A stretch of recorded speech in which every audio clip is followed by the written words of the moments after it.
कोई कहेगा अगर ये चैनल मेरे नाम कर दे, मतलब जब वो सिचुएशन आती है,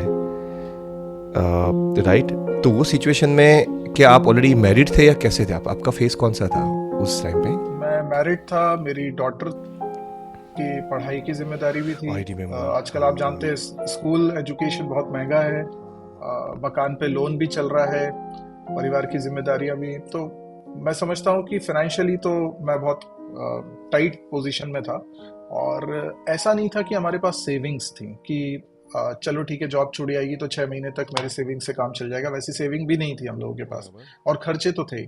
तो हमेशा ऐसे मौक़ों पर लोग घबरा जाते हैं और कॉम्प्रोमाइज़ करते हैं सिचुएशन के साथ। और मुझे ऐसा लगा कि नहीं, मैं इस चीज़ से कॉम्प्रोमाइज़ तो नहीं करूँगा, चाहे कुछ भी हो जाए। ठीक है, जो भी बुरा होगा झेलेंगे, लेकिन मैं कॉम्प्रोमाइज़ तो नहीं करूँगा। क्योंकि जब आप किसी चीज़ को शिद्दत से काम करते हो तो उसके साथ एक इमोशन डेवलप हो जाता है, एक रिलेशन डेवलप हो जाता है। तो मेरे काम के साथ मेरा जो रिलेशन डेवलप हुआ, मैंने कहा कुछ भी हो जाए, इस काम से बढ़कर कुछ नहीं है फिर। तो इसको तो मुझे कॉम्प्रोमाइज नहीं करना है। तो अगर मेरे को जॉब छोड़ना पड़े, यस यस। और वो बहुत पर्सनल चीज हो गई थी। पर्सनल ऐसे हो गई थी कि अब वो मेरा चैनल है और ऑडियंस से मैं डायरेक्ट कनेक्टेड हूँ।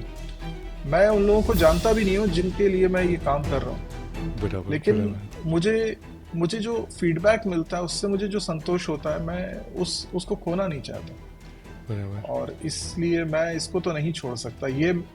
इसको सोचने में मुझे बहुत समय नहीं लगा। मतलब जब मेरे सामने ये ऑप्शन आया तो मुझे इस बात में बहुत समय नहीं लगा कि मुझे क्या करना है। मुझे ये नहीं मालूम था कि यहाँ से छोड़ के मैं एग्जैक्टली कैसे आगे बढ़ूंगा, वो मुझे नहीं मालूम था। पर मैंने कहा वो फिगर आउट कर लिया जाएगा, कुछ ना कुछ तो कर लूंगा। और मुझे इतना भरोसा था कि मैं जैसा पढ़ा रहा हूँ उस हिसाब से अगर मैं कहीं अपना स्वयं का भी प्रोवाइसेस बनाऊं और वहां पे स्टार्ट करूं तो कुछ बच्चे तो आ ही जाएंगे, मेरा सर्वाइवल तो हो ही जाएगा।